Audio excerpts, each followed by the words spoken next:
Bonjour et bienvenue à toutes et à tous. Pour commencer, on va prendre une image toute simple. Notre smartphone Android, c'est un peu notre propriété privée, notre jardin secret, non? Oui, c'est exactement ça. Un espace personnel où, on est libre d'installer ce qu'on veut. Que ça vienne du magasin officiel ou de n'importe où sur le web. Et cette liberté, ça a toujours été le cœur de l'identité d'Android. Absolument. C'est ce qu'on appelle le sideloading, et c'est ce qui a toujours fait la grande différence avec l'écosystème beaucoup plus fermé d'Apple. C'est presque une philosophie. Et bien justement, il semble que cette philosophie soit sur le point d'être sérieusement bousculée. Les sources qu'on a analysées pour aujourd'hui sont unanimes. Google prépare un changement majeur pour 2026. Hmm. Une nouvelle règle du jeu qui a provoqué une vraie onde de choc. Une onde de choc si forte d'ailleurs que Google a été obligé de revoir sa copie en un temps record. On est vraiment face à un cas d'école passionnant. C'est ça.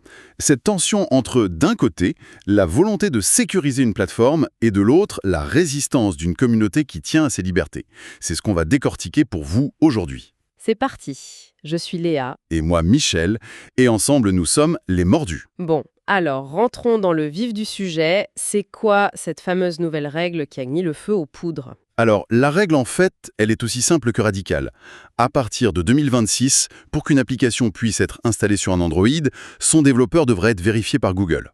Obligatoirement. Et le point crucial, c'est que ça s'applique à toutes les applications. Attends, quand tu dis « toutes », ça veut dire même celles qu'on télécharge en dehors du Play Store? Exactement. Celles qu'on trouve sur des forums, des plateformes comme F-Droid ou même le petit utilitaire qu'un ami a codé dans son coin. Absolument toutes. C'est la fin du Far West, quoi. Jusqu'à maintenant, cet espace était non réglementé.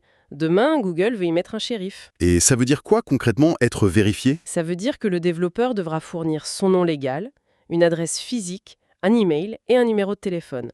En clair, c'est la fin de l'anonymat pour distribuer un logiciel sur Android. Waouh, c'est un changement énorme.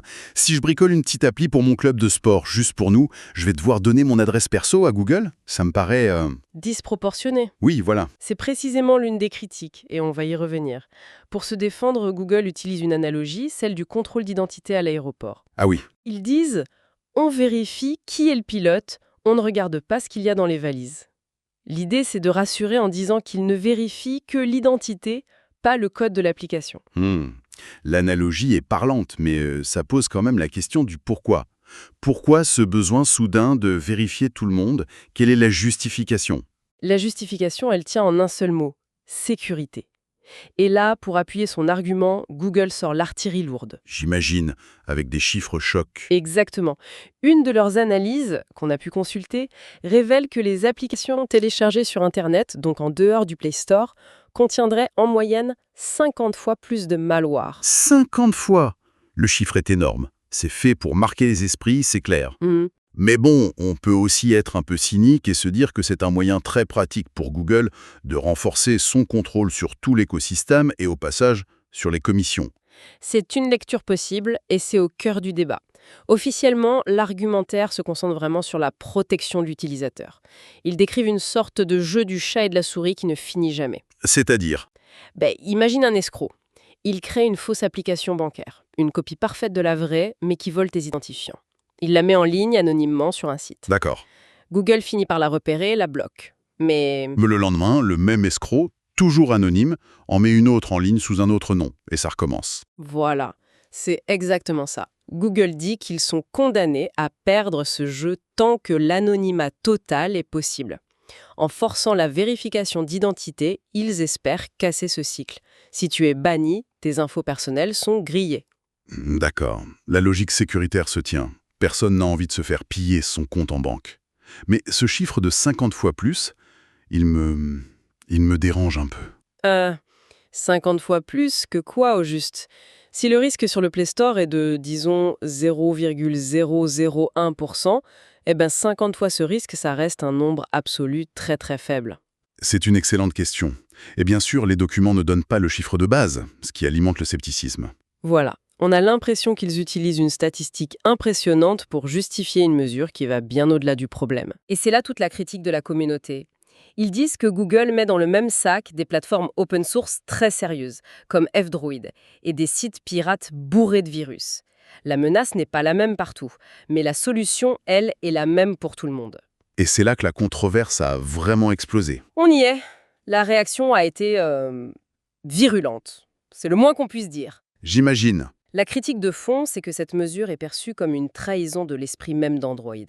C'est une atteinte à la liberté de l'utilisateur. C'est un peu comme si on achetait un ordinateur et que le fabricant exigeait tout à coup de vérifier l'identité de n'importe qui nous donne une clé USB. C'est exactement ça.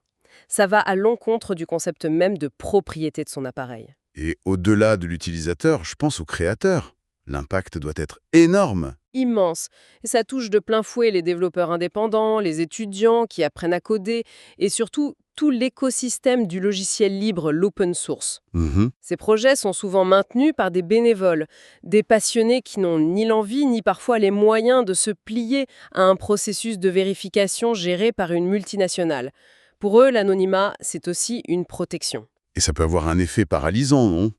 Un jeune développeur qui a une idée géniale, il pourrait être complètement découragé à l'idée de devoir enregistrer ses infos personnelles avant même de pouvoir tester son projet. C'est la plus grande crainte, une centralisation du pouvoir et un appauvrissement de la diversité de l'écosystème. Et face à cette levée de bouclier, Google a bien compris qu'il fallait lâcher du lest.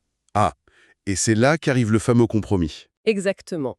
Ils n'ont pas abandonné la règle, mais ils l'ont amendée. Ils ont annoncé le développement d'un flux avancé. Un flux avancé. Oui. L'idée, c'est de créer une sorte de porte de secours bien balisée pour les utilisateurs qui savent ce qu'ils font et qui veulent prendre le risque d'installer une appli non vérifiée. Et concrètement, ça ressemblerait à quoi? Il faudra aller dans 3 sous-menus, taper un code, ce genre de parcours du combattant?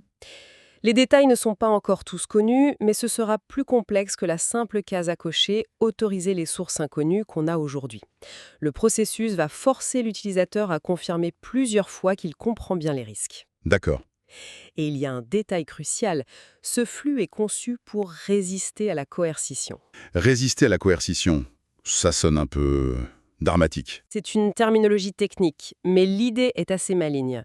Il s'agit d'empêcher un arnaqueur au téléphone de guider une personne vulnérable, une personne âgée par exemple, pour lui faire désactiver les sécurités étape par étape. Ah, je vois. Le processus pourrait demander des actions qui ne peuvent pas être simplement dictées, comme, je ne sais pas, reconnaître une image ou un motif. D'accord. L'idée, c'est de protéger Mamie du faux support technique, tout en laissant une porte ouverte pour le geek. Sur le papier, c'est un équilibre intéressant. Mais est-ce que c'est la seule concession qu'ils ont faite? Non, il y en a une autre. Elle vise directement les amateurs et les étudiants dont on parlait. Google travaille sur un type de compte spécial pour eux. Ce compte permettrait de distribuer une application à un nombre limité d'appareils, disons une dizaine ou une vingtaine, sans avoir à passer par la vérification complète d'identité. Ah, ça, c'est un geste clair pour ne pas tuer dans l'œuf les petits projets. Exactement. C'est un rétropédalage assez bien pensé. Et le calendrier de tout ça, il est assez progressif, si j'ai bien lu. Très progressif, oui. Les invitations pour les développeurs du Play Store, ça commence le 25 novembre 2025. En mars 2026, la vérification est ouverte à tous. Et l'application réelle de la mesure, ça ne commencera qu'en septembre 2026. Et seulement donc 4 pays testent, c'est ça exact? Oui. Le Brésil, l'Indonésie, Singapour et la Thaïlande. Pour le reste du monde, comme l'Europe, on parle de 2027, voire plus tard. Ça laisse le temps de voir venir. Bon, alors, si on prend un peu de recul, au-delà des faits et des dates, qu'est-ce que tout ça nous dit au fond? Ce qui est fascinant, c'est que ce flux avancé devient la clé de voûte de tout le système. C'est la soupape de sécurité de la liberté sur Android. Mais tout, absolument tout, dépendra de son implémentation. Et là, on a 2 scénarios possibles. Le scénario optimiste. Ce flux est honnête. Un peu plus long, quelques avertissements, mais clairs et accessibles pour quiconque s'y connaît un minimum. Dans ce cas, le compromis est réel. La sécurité par défaut est meilleure, mais la liberté est préservée. Et puis, il y a le scénario pessimiste.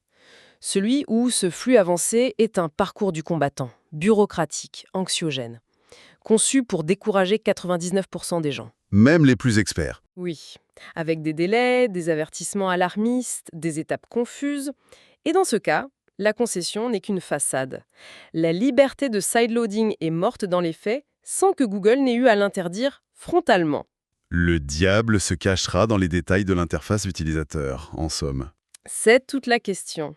On est face à un dilemme qui dépasse Android. C'est la question de la maturité d'un écosystème.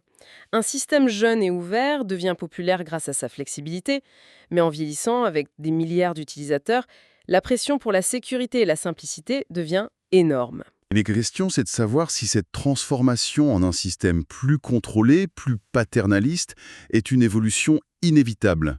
Ou un choix stratégique pour consolider un monopole. Ou s'il devient juste un autre jardin clos.